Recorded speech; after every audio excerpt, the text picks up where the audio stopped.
Okay, well, good evening, everyone, and welcome to our webinar tonight on understanding the introvert. Before we dive in, I just want to remind everyone to please keep your mic muted and feel free to use the chat box. If you have questions throughout the discussion or comments, please use that, and we'll be Jeri and Christina will be taking questions at the end, so we do have some time dedicated to any questions that you might have for our guests. So we have two really amazing alumni joining us. They're going to discuss the common misperceptions about introverts, how often we're misunderstood by society, and they're also going to share a little bit about their own stories and how they've created a path to success. So with that, I'd like to formally introduce our speakers. Jeri Bingham's a marketing communications executive with more than 25 years working in higher education, nonprofits, and advertising. She's the founder and host of HushLoudly, Introverts Redefined, a WGN radio podcast dedicated to amplifying the voices of introverts. You have to check it out. She was very proud last year of one of her interviews with fellow introvert Valerie Jarrett, former senior advisor to President Barack Obama. And that is just a really empowering and inspiring podcast. So definitely check it out. And Jeri earned her bachelor's and her master's degrees from Roosevelt University. She's also currently pursuing a doctorate of education focusing on higher education leadership from another institution, and will be completing it in the spring of 2021. That's so exciting, and congratulations. Or summer. Or summer, but it's near. It's near. It's close. I'm at the end. And Christina Hill is an award-winning communications professional. She's from Chicago, and she has managed a range of communication functions for major brands that include Fortune 500 organizations and a vendor for nationally ranked academic healthcare systems. Her extensive experience as a communicator crosses internal communication and change management, crisis communication, and social media and integrated communications. Christina also earned her master's degree in integrated marketing communications from Roosevelt. And congratulations to you too, Christina, because you have a wedding coming up this spring. So Jeri and Christina, thank you so much for joining us here this evening. We're very honored that you were able to dedicate a little bit of time to talk to us about introverts. So I'm going to go ahead and turn it over to you. Hey. Thank you. Thank you, Christy, for allowing us this opportunity. And thank you, Roosevelt University. We're excited. And I first have to mention that this is National Introverts Week. So it is the third week of March. There also is something called World Introvert Day, which is January 2nd, which is brilliantly and deliberately after all the holidays. So the intention behind the person who discovered this day or founded this day was all of the peopling that we introverts deal with from Thanksgiving to Christmas to New Year's. Here's the day where we can just decompress and chill out and relax. And it's January 2nd. And then I am the founder of Black Introvert Week. So I started that this year, which is February, and that's intentionally for Black History Month. And so it is February 8th through 15th, where we just highlight the successes and the businesses of Black introverts. The goal today, and my goal, is always to serve and to just find understanding and redefine how people think introverts are, who people think that introverts are. And so we're going to just talk about how introverts move professionally, some of the things that we've done, some tips.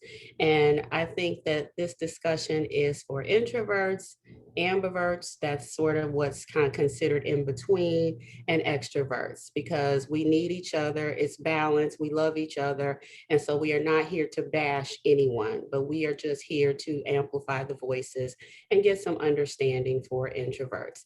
So there's been a lot of research, but the numbers that I heard a few years ago were that 1/3 to 1/2 the world is introverted, which means that's a lot of us. I spoke to an expert from Myers-Briggs last week who said it definitely is half and half. And the reason that the number we don't have a definition, a defined number, is probably because many of us don't admit it. Many of us don't realize that we are introverts because we are always sort of masquerading and we are performing as extroverts because we live in a world that values extroverts.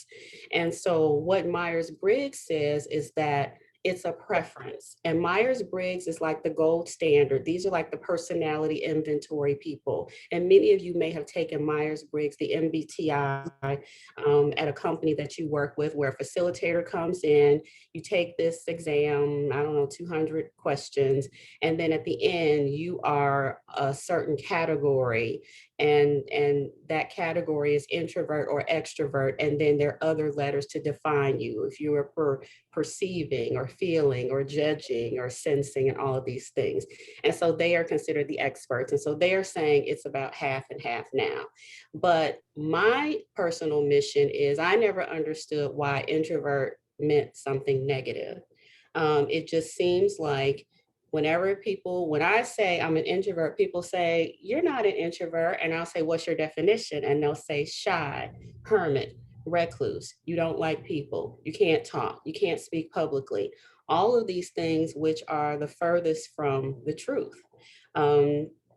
But that is what society, I think, for the most part, thinks. And so I have a brand and a podcast dedicated to redefining that and to amplifying our voices and to show the world that we're just like everybody else in terms of we can lead, we can run a company, we can do anything we want to do. We just do it a little differently. And so I believe that we need just to be respected for our differences. We do know we live in a world that values and prefers extroverts. We do.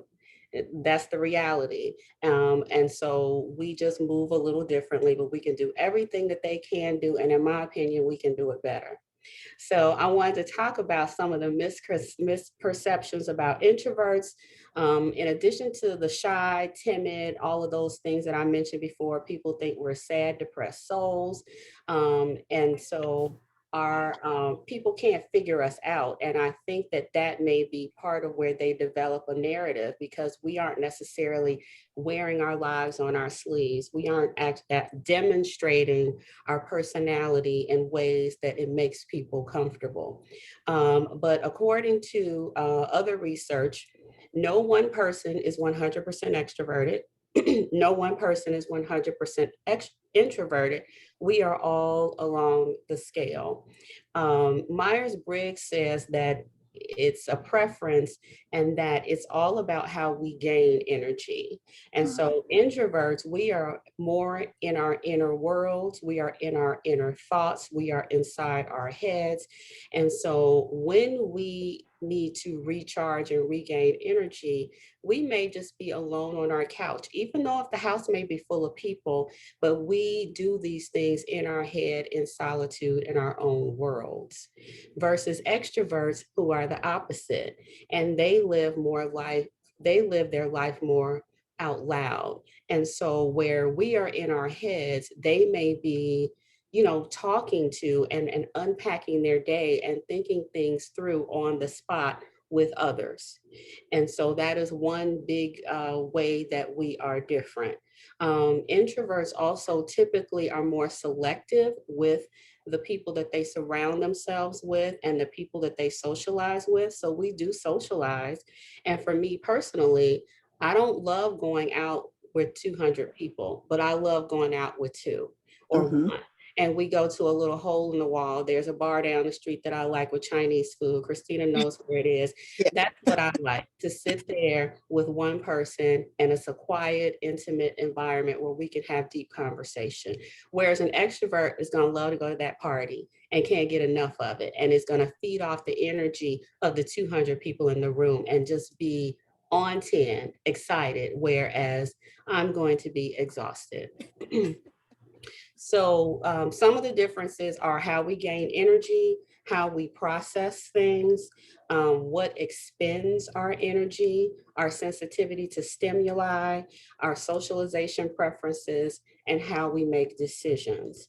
And I wanted to reference Susan Cain, the author of Quiet, The Power of Introverts in a World That Can't Stop Talking.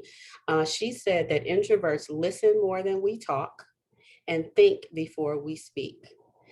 She said, we prefer to devote our social energies to close friends, colleagues, and family, and we tend to dislike conflict. We dislike small talk, and we enjoy deep discussions. I find that to be true, and Christina does as well. In contrast, she said that extroverts tend to be more assertive, dominant, and in great need of company.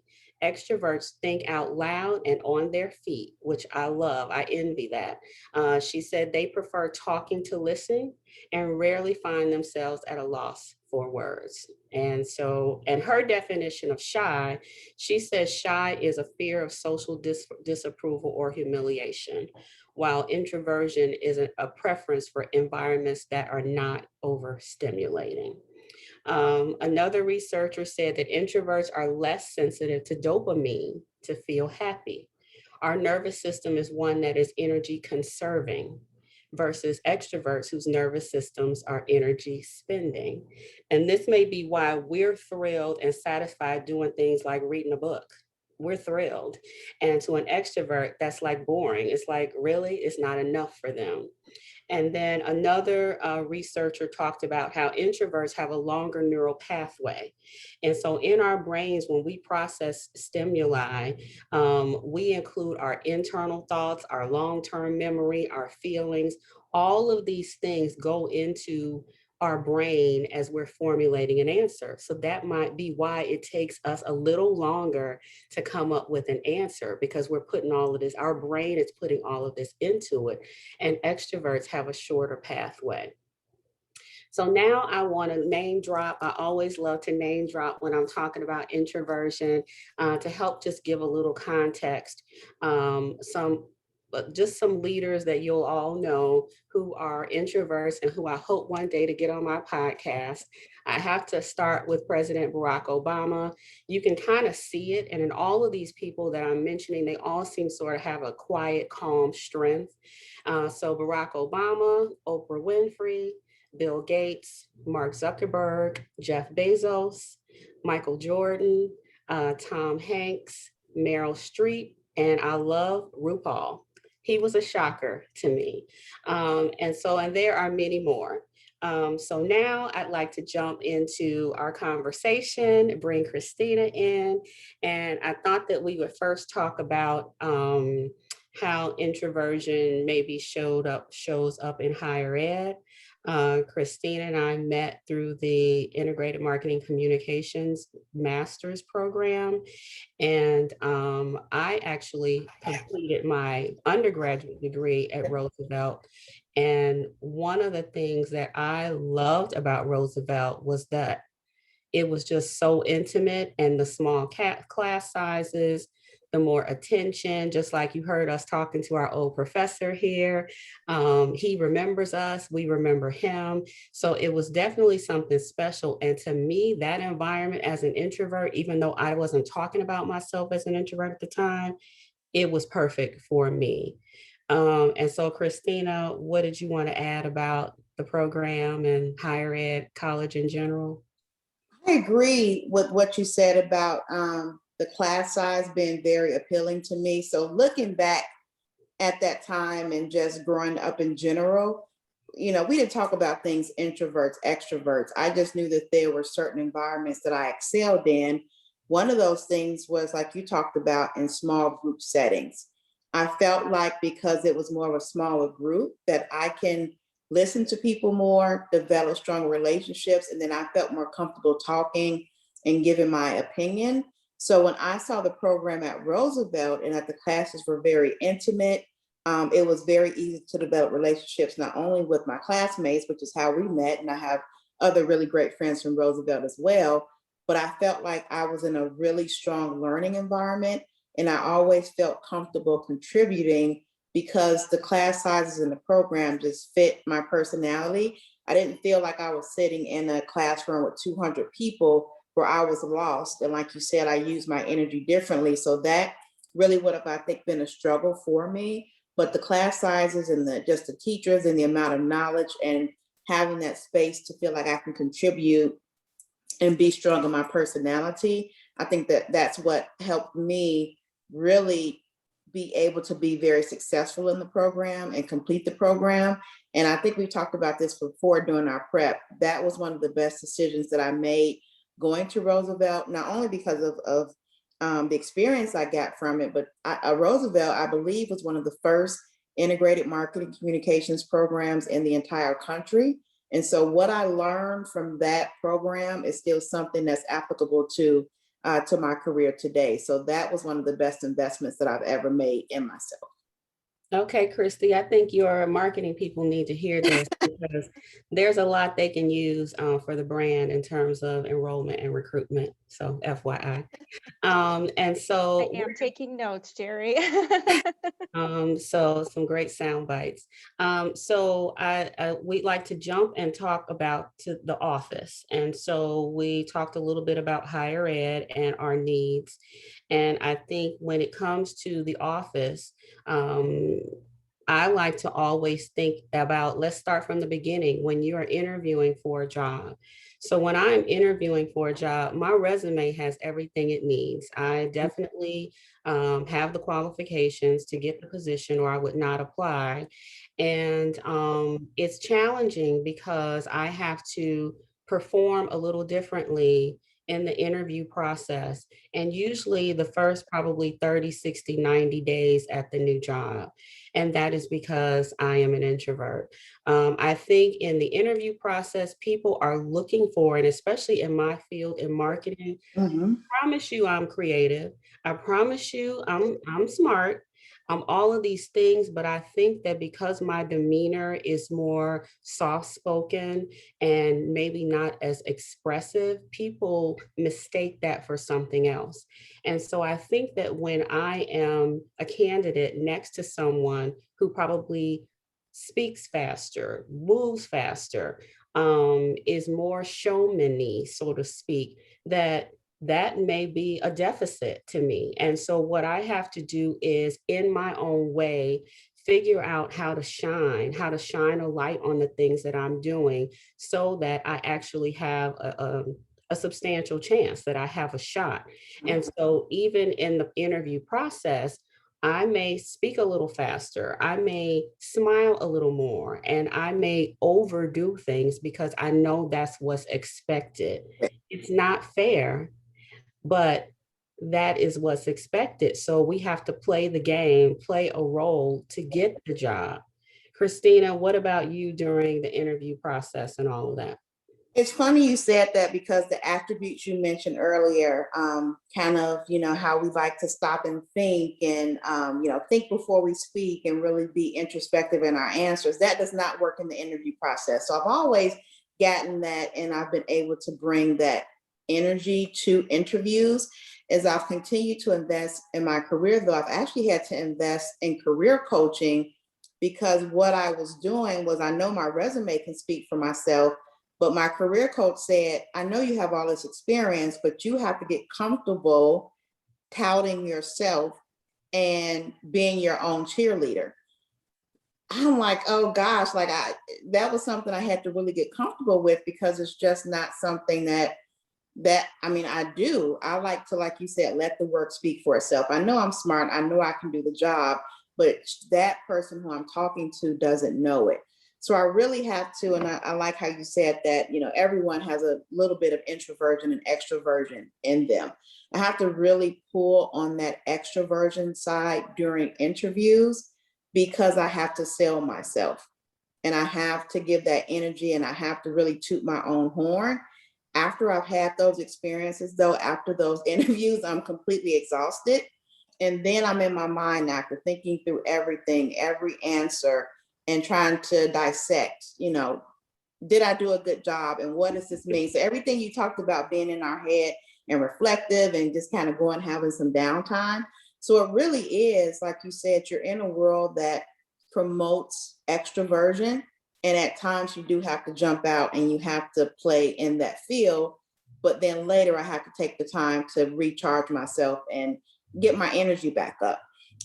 One of the things after I do land a position and get into a role, because I know that that's not my natural state, and they're going to eventually see my natural state, which again, introverts still, we are awesome people. Like you said, we are leaders, we are creative, we can knock projects out the park. We have experience, we have great experience from schools like Roosevelt, but I know they're going to start to, and I'm proud to show them my personality. So one of the things I do very quickly is I start to accumulate wins really fast to show you that you hired the right person. And at the same time, you're saying you're hiring the right person, but then you're also starting to see that I'm more reflective. I may not be the person speaking up first in meetings, but I'm always going to provide you with some valuable feedback in my own way. So I start to show I can do the job, but I also start to reveal my personality and show how I can contribute to the team based on what I bring to the table uniquely. And I want to go back. I do the same thing with the wins, but I want to go back and talk about your special power, introverts. So even with the interview process, so many of us are great writers. I write the best thank you letter. It is sincere, it is from the heart, and it is talking about what we covered and what I can do, what I will do. I've even gone so far as to, you can consider it a bribe, but in one interview, we were talking about Garrett's popcorn. So what did I do? That night, I went to Garrett's popcorn. I bought 7 bags of popcorn and delivered them the next day with my thank you letter. So my point is, I think we see things and see opportunities. And so that may have been the reason I got the job. Now, I was qualified. I did get the job, by the way. I was qualified, but the Garrett's popcorn, and that was a connection that they thought, okay, this girl is funny or something, or creative. And so that may have been the winning thing. And so that is where I excelled. And I don't know what the other person, if their personality type, but you get my point of there. You think of the little things that you can do that maybe others are not thinking of. And so back to what Christina was saying, yes, in the beginning, I do the same thing. I get a big win as soon as I walk in the door. In the first 30 days, I'm doing something spectacular. It may be a contact I had at NBC that I used before or something, but that is the way to sort of ease the pressure and let them know that they made the right decision. Because right now you're being examined. You are being watched when you walk in the door. And there are all these expectations, not of just the job, but of your personality. I think that it's expected that you be like everyone else, or you be a part of the team, or you act like you like everything that they like. And we may not. I don't want to hang out with you and go, I don't want to go to the bar with the people at work. I want to go to a bar with my girlfriends or whatever. And so I shouldn't have to be feeling like I have to do these things. But we all know that there are some things that we have to do, like cocktail parties, but for work. But back to the office, the small talk, the water cooler talk. These are all little sort of games we have to play. The open office concept, I hate. I always hope that I have an office, and in my years late, I mean, I have offices now, but in the beginning, I didn't. And then, how do you, in a cubicle, at least you have a little sort of contained area where you can put your, I don't know, blanket or whatever for sound. There are things you can put in your space to help absorb sound and make you feel like you're in a cocoon. And again, you're not a hermit. You just may need a little extra quiet time to create and to produce. Christina, did you have anything to add about the small talk or anything, the perception of you in the office? Yeah. So I love what you said earlier about the connection. I think that one of the things that we excel at is finding those connection points.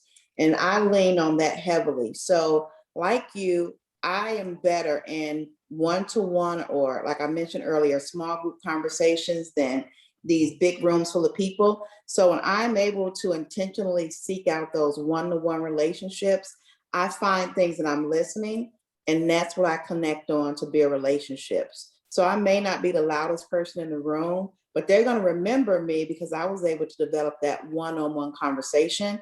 I think that that is a very strong trait to have, whether you are introvert or extrovert, because it's about finding out about the other person and then building the relationship based off that, based on, you know, something that you may like both, you know, doing, or a TV show that you like, or an interest that you may have about a particular project, or giving someone kudos for a job well done. I think that we are strong in those areas because that's one of the things that we excel in. What you said about the open concept, office concept, one of the things that I've learned to do, I know I'm working remotely now, and I know a lot of people are, but I'm a big fan of the touchdown room. So sometimes I do have to escape and go find a quiet space that I can just sit and write and think if there's too much talking or too much going on around me. And I let people know where I am, and I may leave the door cracked because I don't want to seem, like you said, like I'm a hermit closing people off. But I do know that based on my personality, and especially if I'm getting into that writing mode, I need a different type of energy. And so I utilize all space, all rooms in the building to let me work at the best that I can be. And sometimes that means finding a peaceful spot and being able to do that. So it's just, you know, little tricks of the trade to do to let people know, hey, I'm still a team player, but still being able to function in my strengths too. And the other things are like stimulation and less of it. And so you finding your quiet space is part of controlling the environment. Finding the environment that gives you what you need to produce at that time. And one thing that I always joked about with me was, in every office, every place I've worked, I always have the lights completely off. I have all these lights on today for y'all because I don't like a lot of lights on. And so even on a cloudy day, I just have the shades open, the blinds open. And I've always found that people will come in my office and will say, why aren't the lights on? Like, some people are like irritated by it. And depending on how they present the question to me, I will respond appropriately. So I'll just say, if I don't like the way they said it to me, I'll say, I just like the lights off. You know, and then they'll usually leave me alone, but they probably think I'm strange, but I don't care. But the people who really are like, Jeri, I noticed you don't have the lights on. Why? And then I'll say, I prefer a calmer environment. And then over time, those same people will say, I love coming in your office. It's just so calm. It's just the right energy. Now I have on a lamp, I can see, and I'm working very diligently. But I used to do that for years and not know it had anything to do with me being an introvert. But I now know it does. It has something to do with we're highly sensitive. So we need less stimulation. And so even at home where, you know, I've been around and people have every light on, every TV on, everything on in the world, that all bothers me. I need it quiet. And even though I live in the city and it's quiet and I live around the house corner from a fire station, that kind of noise is fine. But in terms of my internal space and what I need to create and produce, I am able to make an environment that's less stimulating because it's just my preference. It's just very calming to me. I wanted to talk back about the one-on-ones that you mentioned, Christina. One-on-ones is where I excel. So, and I'm even you're talking about colleagues and probably your team and all of that. But I use that one-on-one also to sell myself with the boss. So that's my opportunity to show that I'm thinking about things that he or she has not even thought about. And it's because we are listening at a level that I think is superior. We are observing at a level that I think is superior. And I think that not only are we listening, but in our observation, we're looking at body language. Yes. We're looking at social cues. We are watching everybody's reactions. And so I've had situations where I'm with the CEO and they're like, I think that went great. I'm like, no, Yeah. it was not. It was, you need to go back and we need to talk about this. And we need to focus on that because I'm seeing things, the nonverbal cues that the CEO had, Mhm. they don't see. And so that is one of our strengths. And also, you talked about speaking. I think that I'm too the same, where in a conference room full of people, there are some people who love to talk. They love to hear themselves talk. They love to show you how smart they are. And I'm perfectly fine with giving them the floor. But the value I find is when I say something, it's heard differently because Yes. it's like, okay, well, what is Jeri gonna say? And so I think that it's a way to, you say something when you have something pertinent, Something to say. when you Yes. have something important to say. And I've also been talked to. I've never been written up, never had a bad performance review, but I Hmm. did have a boss who said to me, we want you to talk more. And so I said, well, what do you want me to, what? I mean, am I not doing? And she's like, no, you're excelling, you're this, that, and the other, but we just want you to talk more. We want to get to know you. And that's another thing that I'm just looking at in my research. It is something about people really want you to fit in. They really want you. And if they think you don't, they wonder, are you a team player? You are a team player. You took the job, you love the job, you're kicking butt in the job, but Hmm. still is an expectation that you play sort of in the way that they play. And so I want to also talk about networking and how that includes the internal stuff, like when you're asked to go to lunch and you're asked to hang out in the cafeteria. If you're working in a big company, you're asked to hang out. This was all pre-COVID. You're asked to go to the bar on Friday night.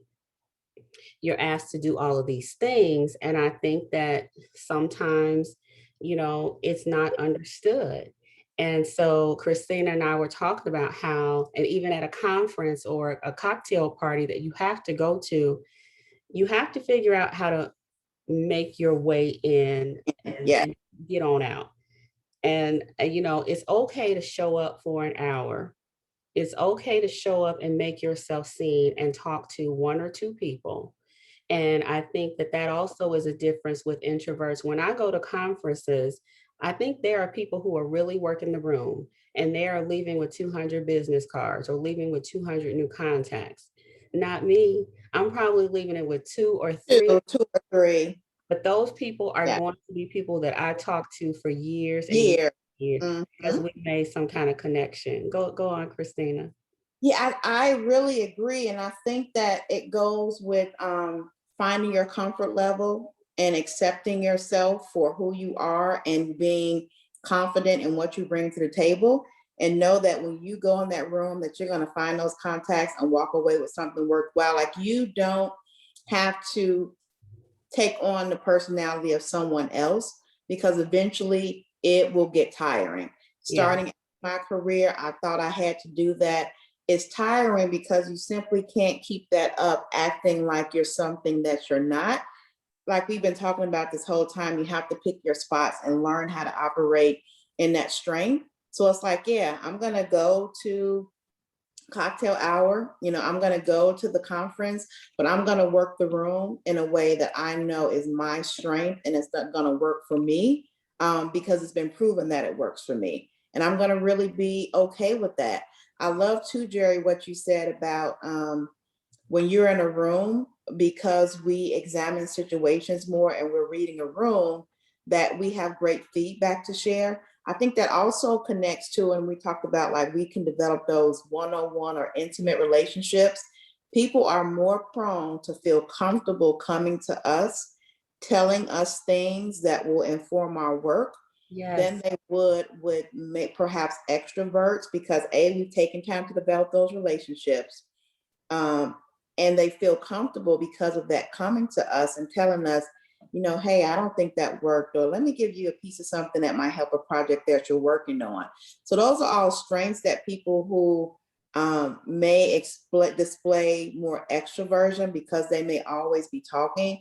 They may not get to tap into those strengths because someone thinks like, hey, if I go talk to, I'm just throwing a name out, Frank, I may not get a word in edgewise, but I know if I go talk to Jeri, she's really going to sit down and listen, and we're going to walk away with something constructive. So I say always lean into who you are and play those strengths. That doesn't mean that you're not going to have to step outside the box, because we all have to do things that we're not comfortable with, but always go back to playing your strengths, because I'm telling you, once you're comfortable with them and you can hone them, that's what you're going to win with. You're going to win with what you're strong at. Thank you for bringing that up. And that goes for me personally and professionally, where I feel like I'm everybody's therapist. Mhm. And it is because I think we exude that, or there's something about us that makes people feel comfortable, and that they can trust us, and all of these things that companies need to use to their advantage. I feel like, and this was one of the things that I was going to end with, is that if you aren't really using your introverted staff in the way that you should, you're not using a third to one half of your brain power. Mhm. If you're not figuring out how to include them in class and at the office, and there's simple things you can do, knowing that we may process differently. How about just give us the agenda 2 days before or a day before, and not just a simple agenda with 1 or 2 word bullet points. What do you want from me? If you tell me 2 days in advance or 1 day in advance what you want from me, I'm going to have it for you. Mhm. And when it comes to the meeting and you say, okay, what does everybody think about this? I got 10 ideas. Yeah. Or even better, create some form or something and ask people a week before, hey, we're changing the color, we're changing the name.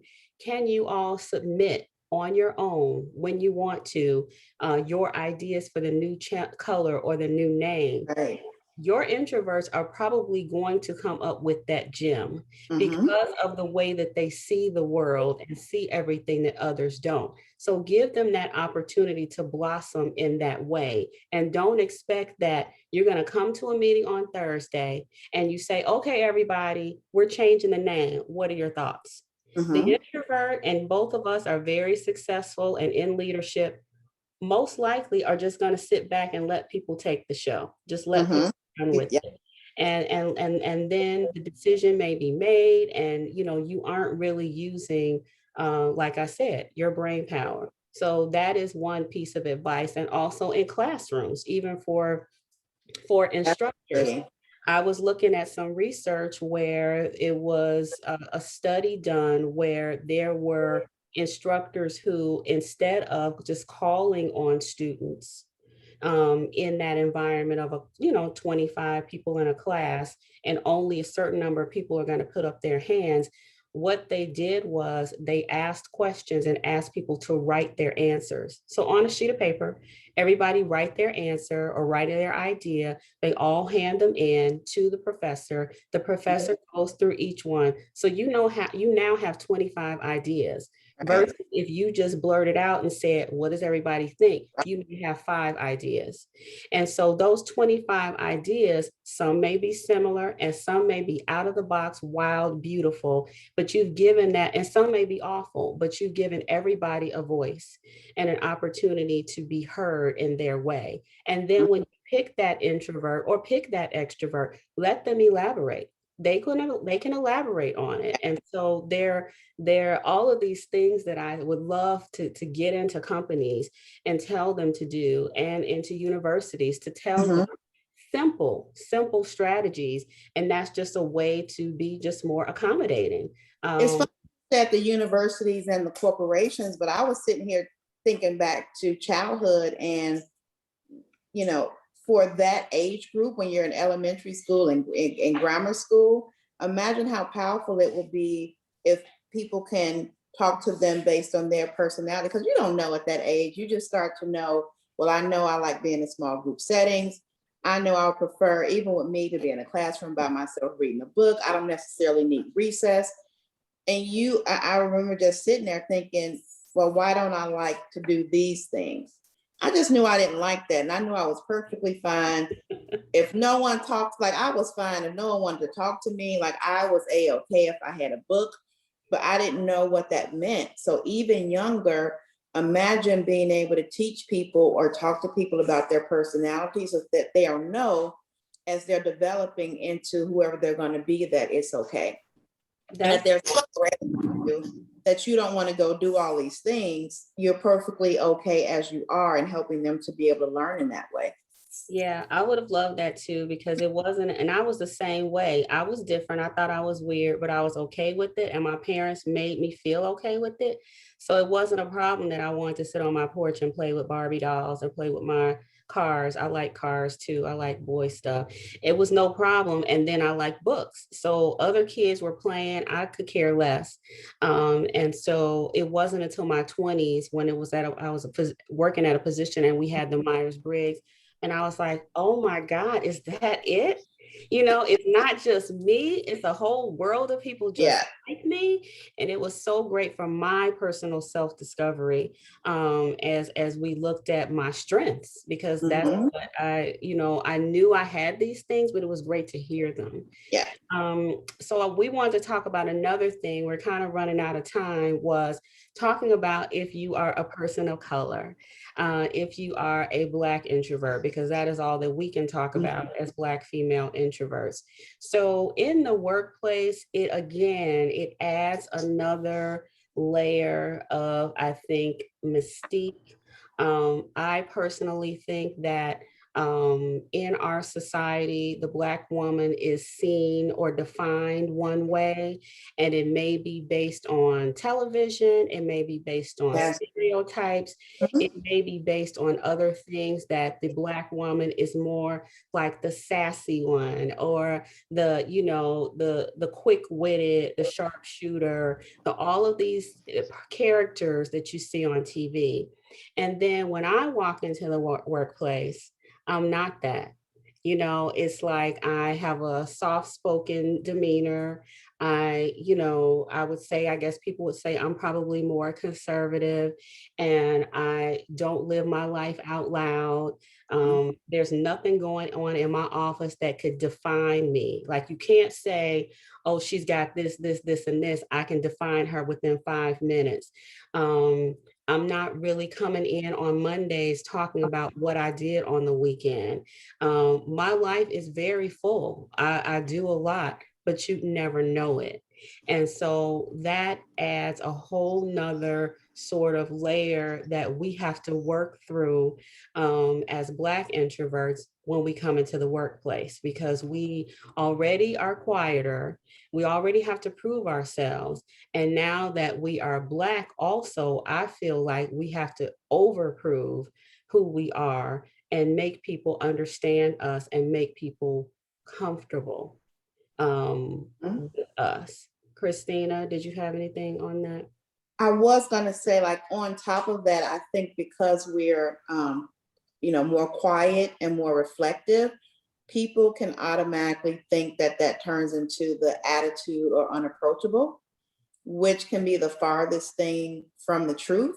So I connect back to what I said earlier, picking your spots, relying on those one-to-one relationships, and then sometimes stepping out of that comfort zone to throw in some things about, joining the water cooler conversation, or, talking about a movie that you saw over the weekend, because you want to, you have to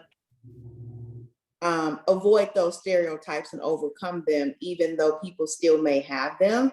I still try to do everything in my power to let people know that I'm not a stereotype.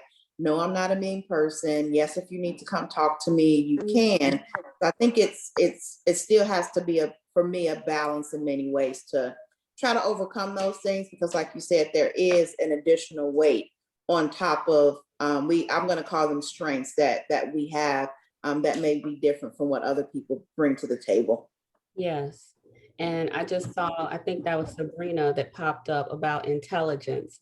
Yes, that is, I think, another perception. If you're quiet, you're not smart. Mm-hmm. If you talk a lot, you are smart, which, I'm not trying to be political, but we've had a former president that talked a lot, was extremely extroverted, extremely narcissist, and I don't think he was the smartest guy.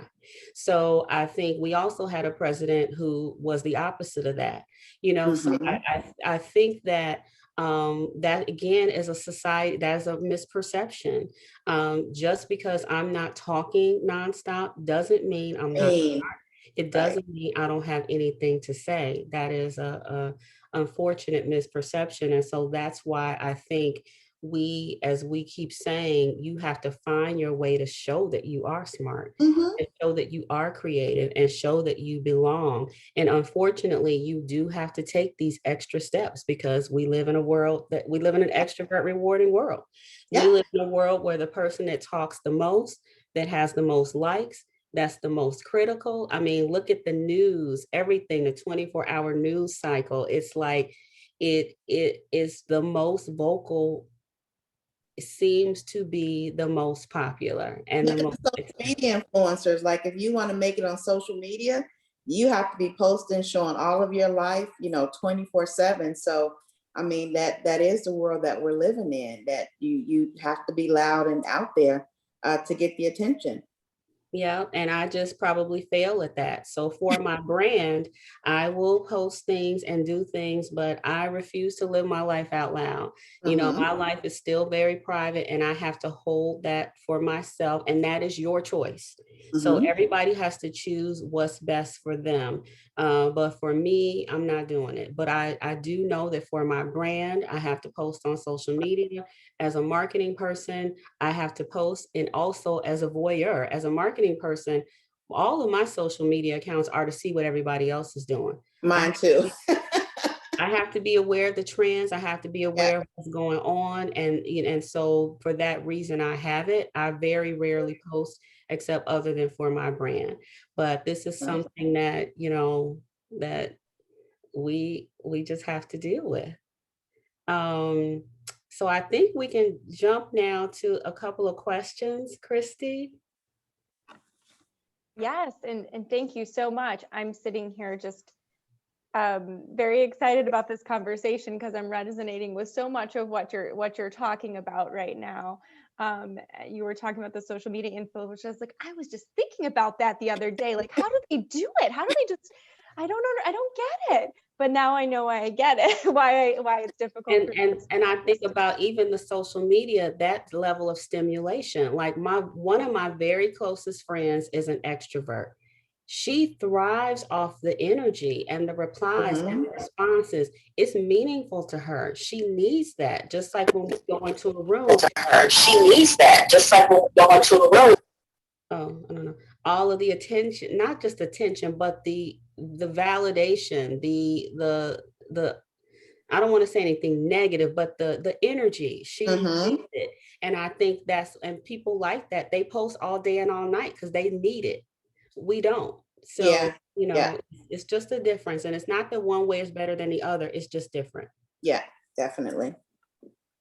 Yeah, I appreciate you saying that. It is a big difference. Being married to an extrovert and I identify as an introvert, it keeps things interesting when we're choosing, sometimes what to do on the weekends or whatnot. But we have some really great questions come in, so I want to make sure we have some time to get to them.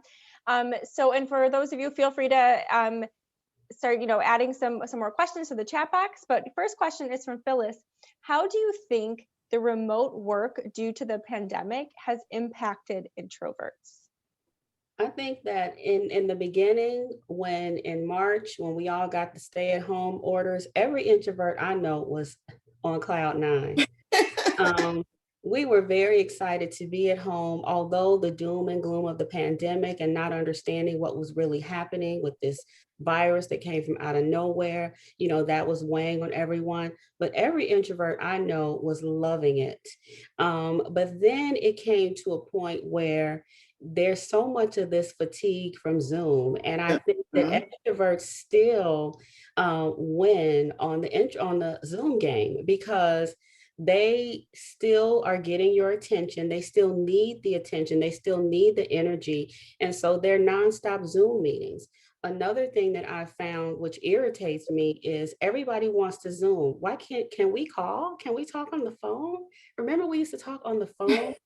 And so it's like every conference call, why do you need to see me? And you're in my space and you're intruding in my space. And, I have to be prepared for that. And so I think that introverts I think it's different now. I think in the beginning we liked it, but I think now, we're all exhausted and we're fatigued. And I think it's a different, it's, it's, it's not like in person, but it still is exhausting. Yeah. What do you think, Christina? Well, I was going to say that, being an introvert, I don't mind at all working from home because I can still feed off of my own energy to keep myself on track, and I can keep my work on track. I think what is exhausting though is I know I personally want to go out and things get back to normal, but it's not within my control. I think that's the hardest thing for me, knowing that even if I want to do something, want to go into the office, want to go to the movies, I can't. But the work from home part was never a struggle for me because, again, I don't need energy in that way. I think the thing that I am starting to think about, and I think as introverts, we do have to think about when we re-enter the workplace, the culture building activities that we will have to do to kind of get back to normal and what that would mean. And I think we're going to have to prepare ourselves, like we said, to go in, pick our points, use our strengths, and to be able to, because I think we're going to all have to reintroduce ourselves in some way. So get ready for the team building, the after work, all of those different things, and start strategizing on how you're going to use your strengths as introverts to be able to excel when we get back to normal, which hopefully is coming soon. Yeah, I do think that the extroverts, again, who we love, and Christy, I typically date extroverts. I don't know why. It's a balance. I typically work for an extrovert. It's a balance. But anyway, I think when we get back to work, the extroverts are going to be on 10, and they are going to want to do the most. And they're going to be all kinds of icebreakers and activities, all that stuff that I hate as an introvert. We're going to have to do all of that. Yeah. And then I will, of course, say what I need to say. Oh, well, let's try this, or let's give it a break, or let's try this, so there's a way that you introverts can insert yourselves. You do have a voice and usually are influential in some kind of way. And so we'll have to deal with that. But I do think it's going to be a lot when everyone is back. That's great. We have another great question that came in from Sabrina. It was centered around the example, Jeri, that you gave with your boss, I think, and kind of leveraging that one-on-one time. But the question is, the boss example about that they want you to talk more. Do you ever try to educate them on why you don't talk as much? Have you ever brought that up in conversation? And what would that look like? I have, and I had the conversation with her, and I said something like, well, I'll talk when I have something to say. I kind of threw it more back on her and asked, am I not meeting your expectations? So the whole thing turned where I ended up getting a whole lot of compliments, and she left me alone because I was trying to make the point that what am I doing wrong? What am I not giving you the reports? Am I not student recruitment and enrollment is out of the roof. The marketing is 3 times what it used to be. So what is it that I'm not doing? And so it turned in my favor in that way. So I didn't have to carry on much more of that conversation. And she pretty much left me alone after that. Probably just thought I was weird. I don't know what she thought, but she left me alone. But I had a girlfriend who was cornered in that way. She told her boss that she was an introvert. He held it against her. She said he listened to her and said, okay, so she explained, this is how I roll, blah, blah, blah, blah. And then she said in staff meetings, he would call her out and say, okay, Miss Introvert, what do you have to say? And then she said he even did something like this. Okay, we need you to think faster. And so I said, you just need to work for another place. I mean, so sometimes, the environment is not for you and you'll learn that. But in her case, it did not work for her.